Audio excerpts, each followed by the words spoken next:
Hello and welcome in to the Fog.net podcast. My name is Michael Swain, the Kansas beat writer for 24/7 Sports. We're doing this on a Monday. I think we both had some pretty crazy Sundays going on. I was running around like a chicken with its head cut off, and I know you're doing stuff for the national news desk. But Monday, I'm joined by Kevin Flaherty. We're going to discuss a whole bunch. It's been a really busy week plus in the world of Kansas football. Kansas is going to the Liberty Bowl. There's some drama with Missouri we're going to talk about. And then we'll probably hit on Lance Leipold's new contract and some interesting comments made by Travis Goff on Sunday as well. But Kevin, the weekend, championship weekend, how was it for you? It was pretty exciting, and I think that even outside of the whole KU thing and waiting to see where the bowl was going to go, the fact that TCU lost, the fact that USC lost, it gave you just like that little 12-hour period of, okay, is the college football playoff committee really going to try and slip Alabama in here? Are they really going to try and do something like that? So it was a pretty good time. I thought Chiefs game notwithstanding, I know you're a 49er fan, so you didn't feel that one like a lot of Chiefs fans did, but it was a good weekend. How about you? Yeah, it was good. I had a lot of fun. Obviously I don't really get the chance to sit around and watch football games all the time on Saturdays just because, Yep. this season, man, all the KU kicks were 11 and 2:30, and that just does not lend itself to getting to sit around and watch football. So I thoroughly enjoyed watching that K-State TCU game, instant classic. I'm excited for the Big 12 in the future. Yeah. I'm sure at some point we'll talk about that in the future, but I'm just so pumped. Like the schedule release that's going to happen at some point in December, if there was a date, I would circle it. That's how looking forward I am to seeing what the new Big 12 schedule is going to look like. I think it's going to be really exciting.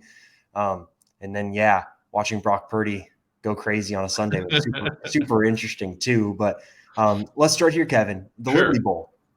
I think we kind of had an idea that this was going to be the one. I'd heard that it's going to be Liberty Bowl or going to Phoenix. First Responders Bowl, maybe. I can't remember the name of that one, but it was either one of those two.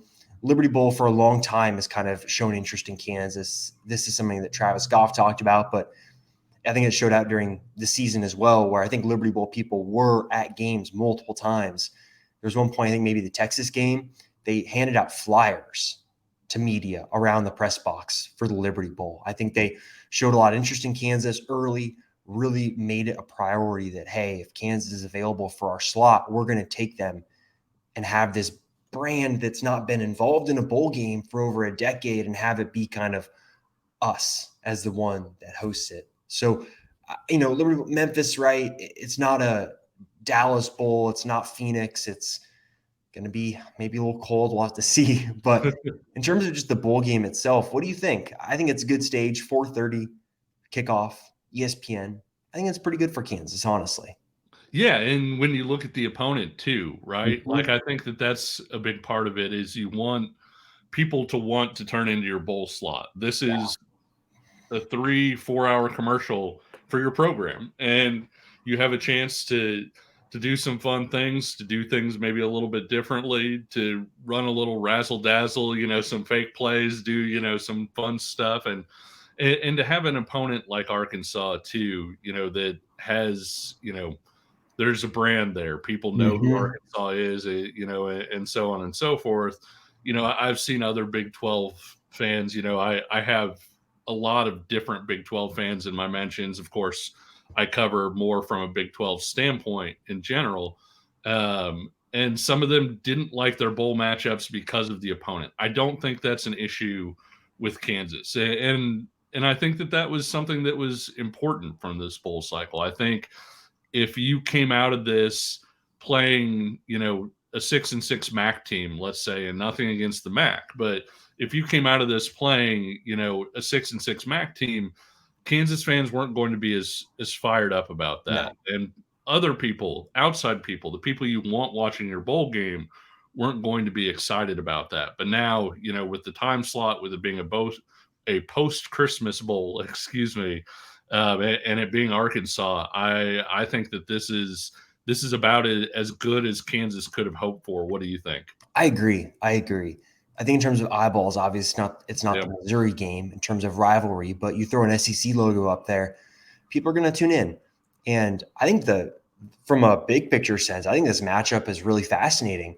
Yeah. I mean, look at the quarterback battle here, Kevin. Obviously Jalen Daniels, we saw him progress through the Texas game and the Kansas State game, and now he's going to get a month to really heal up. And then on the other side, for Arkansas, you've got someone like KJ Jefferson that I think is equally dynamic. Yep. I And think another guy who was a little banged up at the end of the year exactly and has a right. chance to get healthy. Yeah. And so I'm pumped about this offensive matchup. I think this is one of those games that is going to be really fun for the neutral fan. It's one of those where I think you're going to maybe people, here's how I'll frame it. People watching in the first quarter is not going to be as much as people watching in the third and fourth quarter. Yep. Because I think that's the type of game this is going to be. I think it's going to be a track meet. I just I think don't. it's going to be like the West Virginia game, like probably Exactly. very similar. Yeah. Exactly. Where I don't think the defenses are going to be able to do much. I think the offensive lines for both these teams are going to be able to play well. I think for me, the trenches will be fascinating to see how Kansas holds its own, right?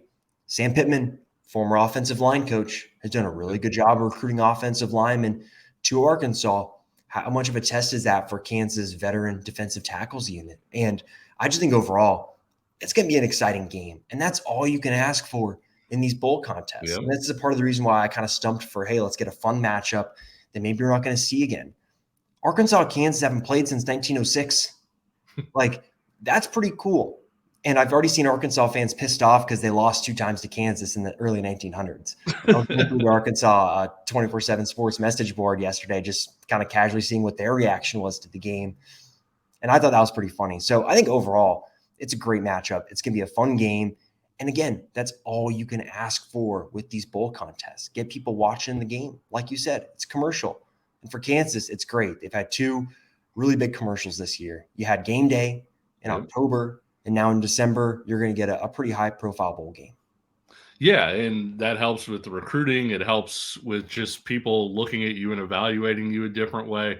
If Kansas plays well in this bowl game and wins with what we know that Kansas can return, with what we know that Kansas can potentially get out of the transfer portal, Kansas has a chance as a 7-win team, if it wins this game, to potentially get ranked next year to start off the season. And I think that that's part of that commercial and everything. I do think Arkansas's offense is a really tough matchup for Kansas's defense. I mean, not only are they very good, but it's veer and shoot. It's the old Briles system. They play with tempo at times.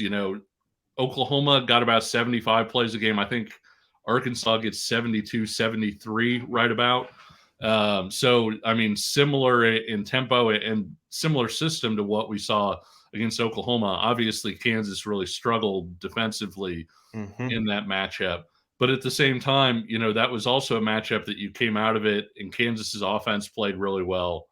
And Kansas's offense played really well without Jalen Daniels. And you think about, potentially the ability to slow some things down with the option game, to change that game maybe a little bit from an offensive standpoint. And here's the other thing, too. When you have all that extra time to game plan for somebody, you can pull out stuff you haven't really shown before. And that's not just on offense. I go back and, there are probably some of these listeners like me going back in the day. I know Mike kind of rolls his eyes, and, there are probably other people who are like, would this old guy just shut up? But like in the Orange Bowl, Kansas hadn't been a blitz happy team all year. They hadn't. They had been more of a, hey, let's see if we can get pressure with the front 4, cover with the back 7. And in that bowl game against Virginia Tech in the Orange Bowl, they blitzed like crazy, and they wound up getting 5 sacks, and Virginia Tech wasn't ready for it. And so we talk about, I feel like we've talked about on a couple episodes how in the bowl game you can run trick plays, you can be fun offensively and things like that. This is a chance for Brian Borland to maybe show some things that he hasn't shown either. And, Arkansas is preparing to face this version of the Kansas defense. Brian Borland can show him something totally different over here. And I think that's going to be one of the more fun matchups for me is, yes, I do think it's going to be a shootout, but how does Kansas's defense adjust to a system they've seen this before this year, because you saw, Jeff Lebby in Oklahoma. It's the same system that Arkansas runs with Kendall Briles. How are they going to adjust to that, given that they've seen it? And what is Brian Borland going to do differently in the second go round against that system? Exactly. And so you mentioned the pace of play here. I pulled it up. Arkansas, the 17th fastest offense in the country. And to put that in perspective, teams 3, 4, and 6 are all in the Big 12. And it's Texas Tech, Oklahoma, Oklahoma State. And then you go down a little bit and you get Arkansas. So they are a fast-paced team. They're athletic. I think this is a big Craig Young game for me. I think on the other side, like, I'm excited to see what guys they use offensively. Does Devin Neal play, considering how banged up he was at the end of the season, just fighting through things and grinding? Like, does he get 7 touches or does he get like 12 or 13? That's something I'm interested to see. Is Kai Thomas able to go out there and play some? Is Sevion Is this the Morrison Kai able to go out Thomas there? game? I mean, he killed it in last year's bowl game, right? He was really good against West Virginia and Minnesota's bowl game. I think it was the Guaranteed Rate Bowl, if I remember correctly. And so I'm excited to see. And obviously, these bowl practices are a really good opportunity for the team to have younger players emerge. And Lance Leipold yesterday said that this is news to me, Kevin. There aren't 15 practice limits anymore. I guess you get unlimited practices. That's what Lance was trying to explain yesterday. And that was surprising to me, but it sounds like KU is going to more focus on the quality of practice than the quantity of practices. I don't think they're going to run the guys into the ground in the month of December, but I think they're going to make those practices count. And Lance Leipold has made it pretty clear that I think the weight room is going to be even more important here, getting guys in with Gildersleeve. Think about this week, for example. I'll put a story up on the website today, but basically coaches are on the road Sunday night through Thursday of this week. All this week, then the players are going to be with Gildersleeve every day and doing their workouts and getting lifts in and, kind of continuing to build the muscle and strength that you need in the off season. And then next week, they'll really start getting into practices and doing it that way. So I think overall, I'm fascinated to see who emerges, right? Does Trevor Gardell maybe finally get some momentum going? Is Mason Fairchild going to decide to stick around next season? I think these are things that'll kind of be figured out in the next kind of couple of weeks. And again, it's what makes the bowl lead up, I think, so fascinating. Yeah, I think so too. And I think when you look at this team in particular, Kansas has looked vastly different with fresh legs this year. Coming off that bowl game against Oklahoma State, when you look at where they were at early in the season versus where they were at late in the season. And I think this is a chance for Kansas to start preparing for next year, to do those different things. But I also think Kansas is going to have fresh legs against Arkansas. And so the lack of depth maybe across the program that they've been working to improve, maybe that's not as big of an issue in a one-off game like this. And so I do think that it's going to be really fun to see Kansas on that stage, because I do think that Kansas is probably going to show out really well. I think Craig Young is the most fascinating player in this bowl game, and for multiple reasons, but one of them is Kansas used him in different ways over the course of the year, whether he was lined up over a slot, whether they were starting to send him off the edge like they were doing more late in the year. And he was maybe Kansas's best pass rusher late in the year. Lonnie Phelps, obviously, vacillating there in terms of health. And when you have a healthy Lonnie Phelps, he's your best pass rusher. Sure. But at the same time, how does Kansas use him against Art? I think that's such a fascinating deal, especially since, the veer and shoot includes a lot of vertical shots. And so if you put him over a slot, he's maybe going to be running with a guy 30, 40 yards downfield, a little bit. I mean, it's in certain situations. And so I think that he's somebody that how he plays in this game will probably determine quite a bit, how the Kansas defense plays. And even beyond that, I think how he plays, maybe propels him into a bigger 2023 season than what he's had so far this year. Even though, if you turn on the tape and you watch, say, the last 6 games of the year, I think Craig Young would be pretty impressive to a lot of people who maybe didn't watch him super closely. I agree.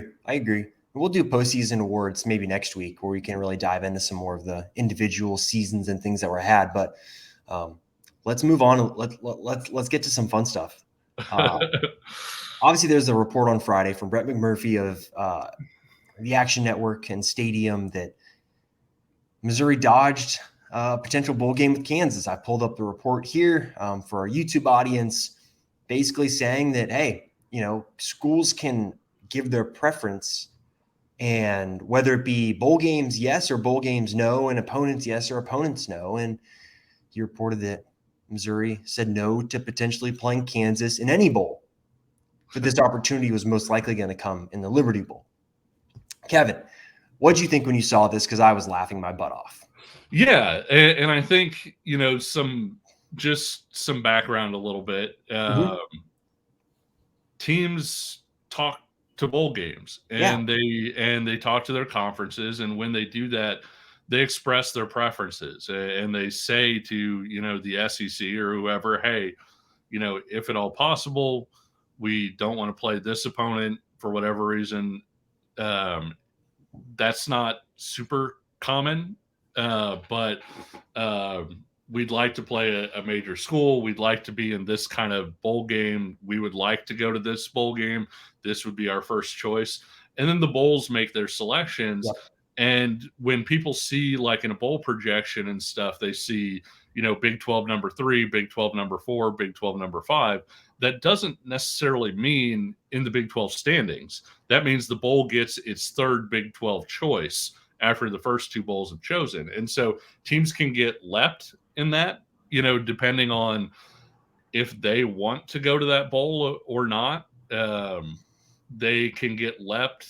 I think a big part of the reason Kansas got the Liberty Bowl ahead of maybe a program or two in the Big 12 that finished ahead of Kansas in the standings is the fact that it's Kansas's first bowl game in a long time. And I think the Liberty Bowl was attracted to Kansas for multiple reasons. And I think if we're being honest, part of that reason is probably the money that Kansas is going to bring in. Just anecdotally talking to a lot of friends, it seems like even people who are not that interested in football are planning a Liberty Bowl trip, because they haven't had a bowl trip since 2008. And so that's kind of the background for all of this, right? And so it's the report was, and some things that maybe we've heard, in the background as well, is that when Missouri expressed its preferences and where it wanted to go, Missouri didn't really want to play Kansas. And,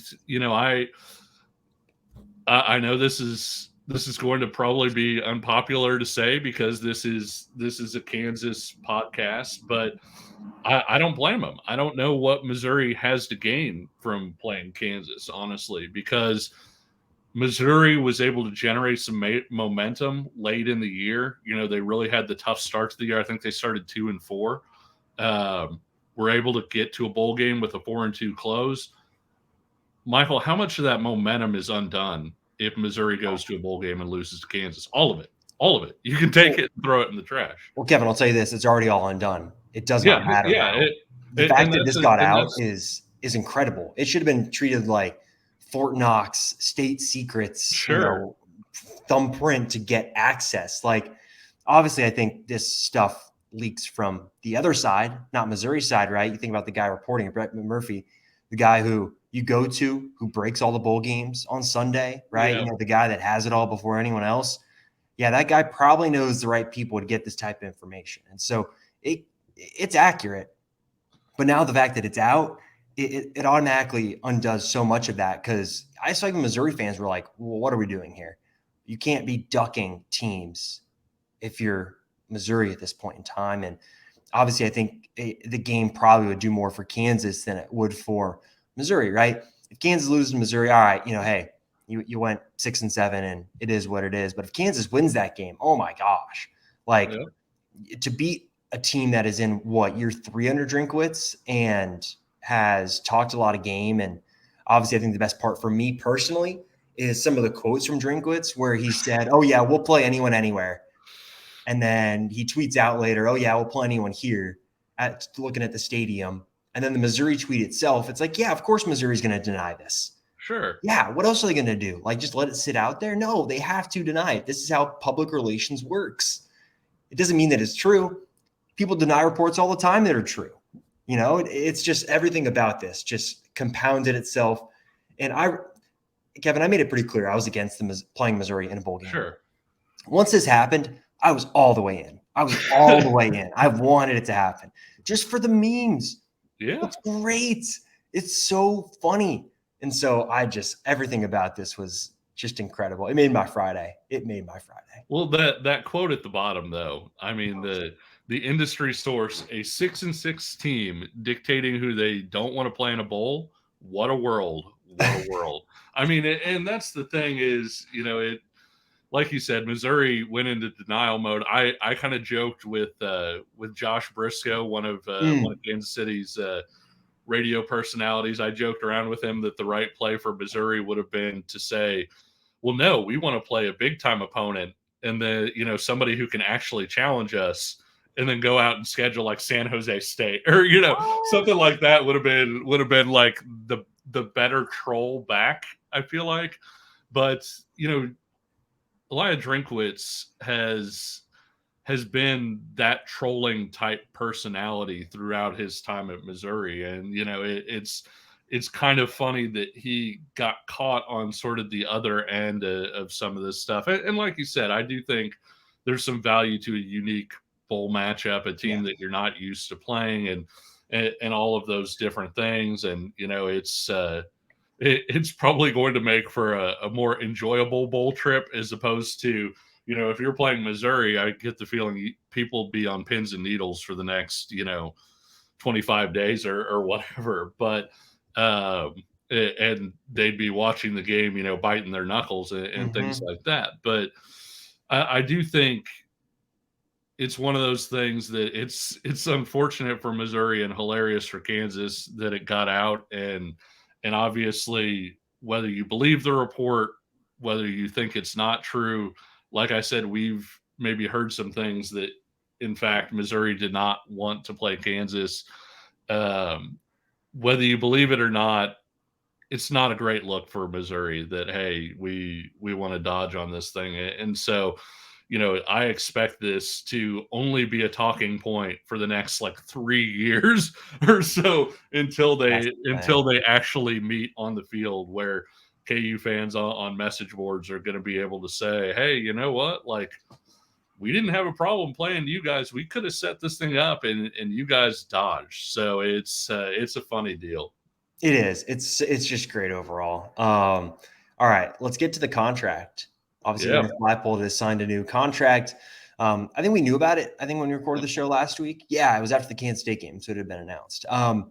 But the details of the contract I thought were super interesting. A lot of really interesting nuggets to come out of it. I've read a lot of contracts and there's a lot of boring language, but this one had several clauses that I thought were really interesting. But let's start at the top with it. Obviously, it's basically a 7-year, at face value, $35 million contract. It will be more than that. Let's start with the compensation clause at the beginning of it. So it starts off as a $5 million per year salary. You can break down the payment structure of that differently, but it comes out to $5 million a year. And then in 2024, after the 2024 season, there's going to be a meeting between Goff and Leipold to basically make sure that Leipold is in the top half of the salaries in the Big 12. And you got to think about this also at that point, right? Texas and Oklahoma will be on their way out. So, right, Brent Venables and Steve Sarkisian, they're not going to be the top half in terms of setting maybe a high bar for that. You're going to be adding, Dana Holgerson, and obviously Scott Satterfield now is going to be the head coach at Cincinnati. That's what I was going to say. I'm interested to see what the compensation is on Satterfield's deal. Exactly, because it's basically it's the first benchmarker. And for those that missed it, Louisville head coach Scott Satterfield left Louisville to go to Cincinnati, be the head coach there. And it's kind of the first person to jump for one of these moving programs in terms of the realignment. I'm fascinated to see what that contract is because, you look at $5 million for Lance Leipold right now.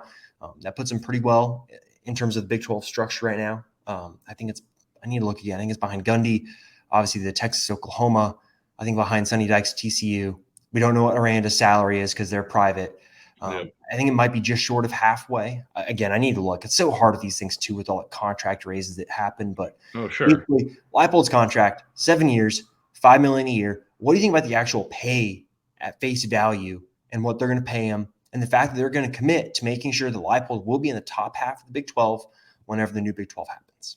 When Les Miles was hired, Kansas was woefully short in a lot of areas. They were short in infrastructure, they were short in support staff. From all accounts, the stuff around the program was not at a Big 12 level. It just wasn't. And you can argue for days if whether having enough academic people, reflects on the field when you're not getting on field results, but they didn't have all the pieces around the coach and the staff that you're supposed to have. And one of the things that Les Miles and that group did was they started building that out a little bit. And one of the things that a coach who had an interest in the Kansas job had told me was, he said that makes the Kansas job so much more attractive for the next guy, because you're showing an investment in football. You're showing that you're willing to make those strides. And I think that's my overall takeaway from the Leipold contract. I mean, obviously, it's terrific to have Leipold for a longer term deal and all of For those sure. different things. Although the buyout's not especially big, and I'm sure we can talk about Whoa. that if he Whoa. does if he We'll talk does about wind up that. going somewhere. But at the same time, I think the salary itself, yes, it's nice for Leipold. The assistant salary pool is Yes. really good. But I think even more than that, if Leipold leaves in 2 years, this job is so much more attractive for the next guy, because you have shown we will step up and pay for a football coach. And I think that was my big takeaway when I saw the salary and everything, was not necessarily, hey, it's great that Leipold's at 5 million a year or whatever else. It was, if Kansas needs to make a change, at some point, if for whatever reason, if Leipold leaves or whatever happens, Kansas just showed that it invests in football, and I Exactly. think that that's my overall takeaway from the contract. And like you said, we'll get into the other clauses here real quick, but I think that was my big takeaway was, if this job is open, it's not necessarily as important for Lance Leipold to get $5 million as it is for the next guy to see that you were willing to pay Lance Leipold $5 million. Exactly right. And I think that's the big thing. And I'm trying to find I had all the contracts for the assistants in front of me. I can't seem to find it. But basically, I'm going to find the numbers right here. But the assistant pool is going to be bigger, Yeah, I should say. I mean, if you saw what Nebraska's paying for that assistant pool, that's crazy money, like $8 million. That's just crazy. But the salary pool is going to be $5 million. And that goes towards offensive coordinator, defensive coordinator. Basically, it's the 10 position coaches. And basically, so you want to spread it out. All right, cool. So that basically means that you can kind of get close to paying about $750,000 for your coordinators. If I remember correctly, I think most of the assistant coaches and position coaches are in that $200,000 range right now. And I think that comes out to about a $2 million assistant pool, 2 point something. So more or less doubling the assistant salary pool. And that's huge. I've heard that, it's just not much what in comparison to other schools, sure. that what some of these guys are getting paid is just not necessarily comparable. And I think some of them came to Kansas with the idea, and this is some of the guys maybe were hired outside of Leipold and that staff that came from Buffalo, but saying, hey, in past stops, maybe this isn't necessarily what I've been paid. And now Kansas can do that. So if someone gets poached, I'm not going to name any names because I don't know, and I'm not going to try and spark anything here. If one of the assistant coaches gets poached, you now have a more competitive salary to go and get someone that Leipold really wants, where I think coaches want to work under Leipold. I think that's pretty clear. I think you see getting someone like Terrence Samuel. Obviously, he has a connection to Leipold, but he's worked at really good places before. Michigan State, recruited 5 stars there, worked at Syracuse as well under Dino Babers. And so I think the salary pool is a really, really added element. And again, I think we talked about it before. it's one of these things that it shows Leipold's commitment not only to Kansas but to his coaches, and then Yep. he's going to support the coaches as much as he can and as much as possible. So I think it's just big overall to pay the assistants just more in general, because I think Andy Koldenek is going to get some calls here for some head coaching jobs before too long, and to be able to say, hey, we can pay you $750,000 and maybe in a few years get closer to $1 million coordinator. That's pretty good if you're thinking about going to a job comparable to say Georgia Tech, where maybe they're going to pay you $2.5 million. I just think it's a really big deal. Yeah, I agree. And I think too, I think one of the most important things in college football is staff continuity. For And I sure. think the ability to come back to your staff members, show them that support, give them a chance really to, to make their life in Lawrence, to not need to want to leave. I mean, and obviously you get coaches on any staff that, they feel like they're ascendant and they want to take the next step when that Mm-hmm. becomes available to them. They want a coordinator job. They want to move to a quote unquote blue blood program. Those things happen. But at the same time, these coaches have been with Leipold for a while now, and this is an ability to not only reward them for that and the work that they've done in getting them to where they're at, but also, like you said, if any of them does get an offer to leave, if you want to make a better offer to them, you can do it, Yeah, you have the resources. and you have the resources. And if for whatever reason that doesn't work out, you've got a bigger pool for the next guy and everything else. And so, yeah, I agree with you on all of that. Yeah. All right. Cool. I want to get to this one. This to me is maybe the most important clause in the entire contract. It's the buyout, and then we'll Yep. get to I got a little section here on YouTube under it that we'll talk about, but the buyout. So this is what leverage looks like, right? This is what leverage looks like. And Yeah. buyout for Lance Leipold, you look at when I first glanced at the contract and I saw 12.5 million. I'm like, whoa. And then I saw it's for this until April. So if Lance leaves before April, it's 12.5 million. That's not going to happen. So after that, it goes to 6 million starting next offseason. And then it goes down 1 million for each of the remaining seasons of the contract. 6 million is not a lot of money. When you think about the fact Yep. that Nebraska fired Scott Frost and wasted, what was it, $7.5 million because they didn't want to wait 2 weeks. Like that just shows you the type of FU money some of these schools have. And if one of them wants to pay the buyout to get Lance Leipold, they can pay it. Of course, Lance Leipold has to be willing to negotiate and willing to go there, which, again, I'm not sure will be the case in years to come. But this is what leverage looks like. And Lance Leipold has a good lawyer. I'll tell you that much. Yeah, and I love the second part. The second part was the thing that jumped out to me. And for those of you who are listening and can't see it here, um, basically it revolves around the construction and improvements to the Anderson Family Football Complex and Memorial Stadium. And it Mm-hmm. says basically, to cut everything else out, it says you must make feasible progress in this or tangible progress in this, or Lance Leipold can walk. Yep. And I think that was, to me, when I'm going through and I'm reading the different things, you're like, oh, the bump in salary. Okay. Oh, there's the assistant pool, okay. There's the buyout. Oh, it's not really that high.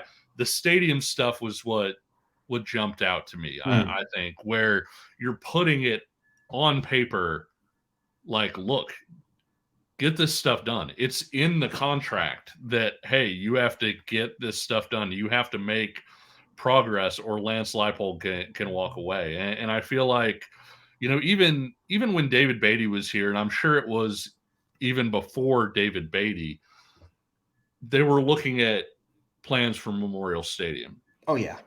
And that's multiple coaches ago now. And they were looking at, okay, what would it cost to bulldoze and start anew? What Yep. would it cost to renovate? And so if they were looking at it back in 2016 or 2015 or whatever it was, and we're still sitting here and looking at Memorial Stadium looking the same, Yes, I do believe. I think, and I don't know if you agree with me or whatever else. I think Travis Goff is a hell of an athletic director. I Yeah. really do. But I also think that and I think that because of that, I, as an alum, and you as an alum, I believe that Travis Goff is going to get that process going. I Mhm. really do.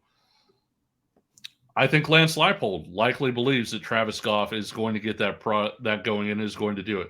However, now it's in writing. Yes. And the other thing about this that I don't think people talked enough about, this helps Travis Goff because Travis Goff can now go into a booster's house and tell him, look, we are this much short for the stadium project, or we need money for the stadium project. If we do not do this, this is written down that he can leave. If you want Lance Leipold to be your coach, support the stadium project.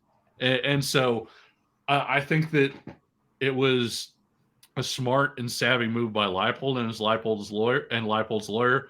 I'm not exactly sure that Travis Goff was super upset about this getting put into writing either. No, he wasn't. And this is a great segue to a quote from Travis Goff talking All about right, this let's yesterday. go. Yeah, I love it. That's a win-win for everybody. That's good for me as the athletic director. It's good for our university, and obviously it's good for Lance and the program to have that written. It's just those were not ambitious dates or moments or progressions. Those were what we all knew were going to occur in 2023.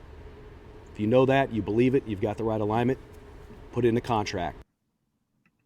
Put it in the contract. Put it in the contract. Put it on the contract. Real quick, this is yeah. off topic, but can we talk about the quarter zip game that Bill Self and Travis Goff have? I mean, and the funny thing is, like, I feel like fans would just throw money at Adidas if they made those available. But when you go to buy, like, they don't make those ones available to the general public. And so I see that Twitter complaint all the time, just sort of, hey, Bill Self's quarter zip looked amazing on, in Tuesday night's game. Is there any way to buy this? And the answer is no. No. But Travis Goff rocking the quarter zip, saying put it in the contract, you gotta love it. Exactly. Well, Kevin, I don't know if you saw, but go to the gridiron board on fog.net and look what the first comment is under this video. It's, where do I get that quarter zip? Yes.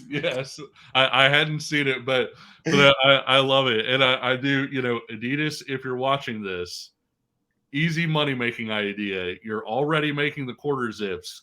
Make them available to Kansas fans. You will make a lot of money off of this. Yeah, they will. And also, so one more thing here. The clause that Travis Goff has to be Lance Leipold's boss basically says that the buyout can be cut in half if Travis Goff is no longer KU's athletics director.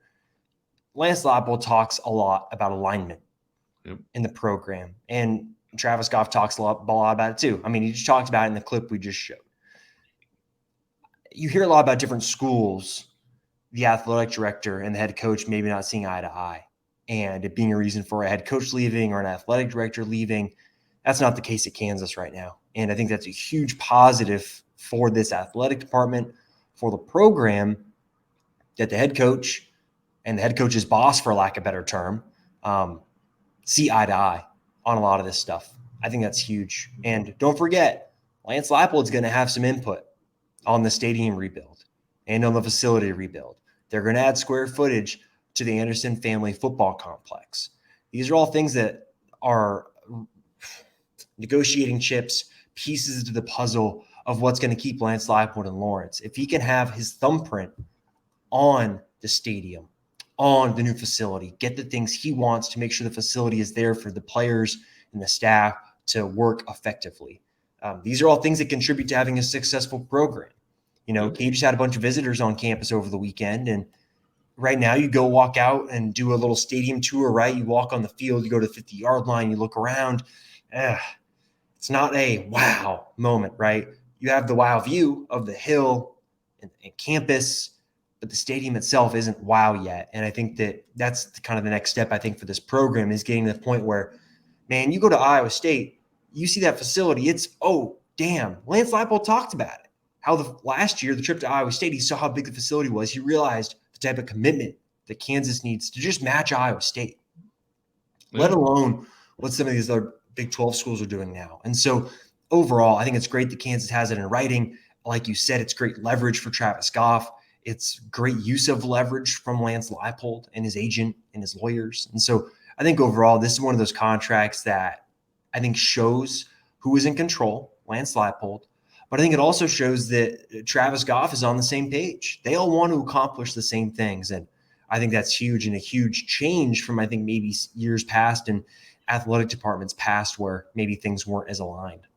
Yeah. And when they built, I think this is important to point out, when they built the Anderson Family Football Complex, I asked one of the KU coaches at the time, and this is back in the Mangino era, I said, how many recruits is this going to help you get? Or how many recruits is this going to get you, I think is the way that I phrased it. Mm-hmm. And he said, none. And I was like, wait, what? Like you're spending this money on it.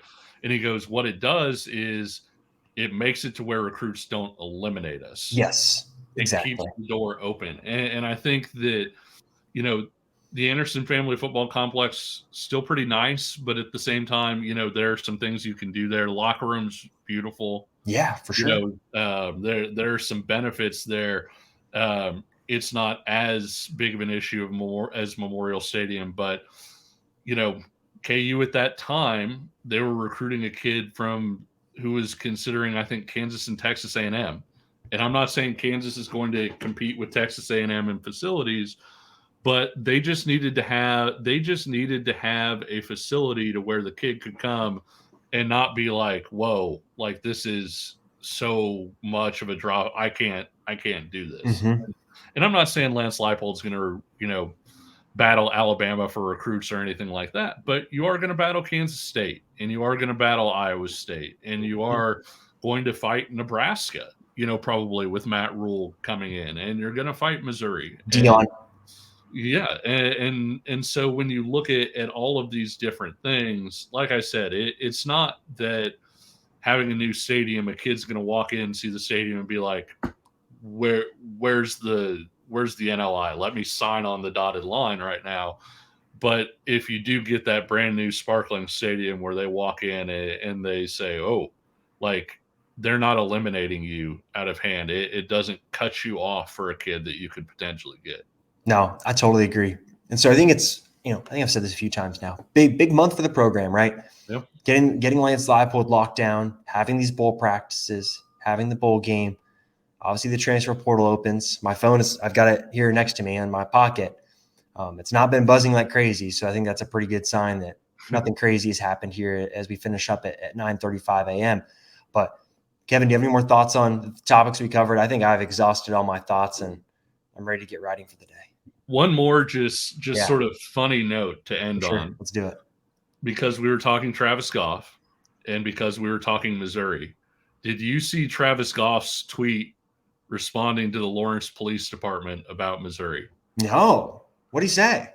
So the Lawrence Police Department, let me see if I can bring this up real quick. Did he quote tweet it or like what? Yeah, he quote tweeted it. So the Lawrence Police Department basically listed a temperature, the wind chill, and said, Missouri is dodging Kansas. Oh, he deleted the tweet. Did Travis Goff delete the tweet? It's not on his Twitter profile. Oh, man. So Travis Goff quote tweeted the Lawrence Police Department and said something like, the temperature is now this, the wind chill is now this, the rest of the tweet is correct. About Missouri dodging. And so I'm kind of sad he deleted it because I was just, I was like, oh my gosh, like Kansas's athletic director from the top rope, like just sort of jumping in on this thing. And, you've had conversations with Travis Goff. I've had conversations with Travis Goff. He's a guy with a sense of humor. He has a sense of humor. And so he was joking around with it, obviously, but that was a pretty amazing thing where people saw that and were like, oh, like that's cool. that's kind of a funny deal, and a funny response to that whole situation. That's so funny. And that's what happens when you have an alumni as your athletic director. You get passionate responses like that. Yeah. Pretty cool. Yeah, for sure. Yeah. All right. Well, that's all we got for today. Thank you as always for listening. If you're watching on the YouTube channel, obviously stay tuned. As you've seen, we're doing a lot more videos. We'll have some more video content out this week. I'll be doing something later today on the transfer portal. And yeah, make sure you subscribe to the YouTube channel. If you're listening on a podcast platform, make sure you give us a 5-star rating. Make sure you subscribe, and then head over to YouTube and subscribe to that channel so you get all the exclusive YouTube content we're doing on there. Kevin, thank you as always, and we will talk to you next Sunday. We'll see you in Memphis. Yes, sir. Yes, you will.